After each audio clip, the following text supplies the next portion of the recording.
ಅಪರಿಚಿತ ವ್ಯಕ್ತಿ ರೈಲ್ವೆಗೆ ಬಲಿ. ಬಾಗಲಕೋಟೆ ಜಿಲ್ಲೆಯ ಬಾದಾಮಿ ತಾಲೂಕು ಬಾದಾಮಿ ರೈಲ್ವೆ ನಿಲ್ದಾಣದಲ್ಲಿ 60ರಿಂದ 65 ವರ್ಷದ ಅಪರಿಚಿತ ವ್ಯಕ್ತಿ ರೈಲ್ವೆಗೆ ಜೀವ ಕಳೆದುಕೊಂಡಿದ್ದಾರೆ. ರೈಲ್ವೆ ಇಲಾಖೆಯ ಪೊಲೀಸ್ ಸಿಬ್ಬಂದಿ ಎಸ್ಎಸ್ ಗೌಡರ್ ಅವರು ದಿನಾಂಕ 25/5/2024ರಂದು ಶನಿವಾರ ಯಶವಂತಪುರ ಟು ಬಿಜಾಪುರ ರೈಲ್ವೆಗೆ ಸುಮಾರು 12ರಿಂದ 12:30 ಗಂಟೆಯ ಒಳಗೆ ನಡೆದ ಘಟನೆ.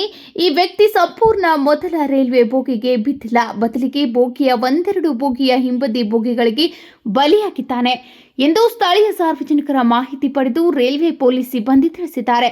ವ್ಯಕ್ತಿಯ ಹೆಸರು, ಊರು ಯಾವುದೂ ತಿಳಿದು ಬಂದಿಲ್ಲ. ಇನ್ನು ಶವದ ಕಾರ್ಯಾಚರಣೆ ಮಾಡಲಾಗುವುದು ಎಂದು ತಿಳಿಸಿದ್ದಾರೆ.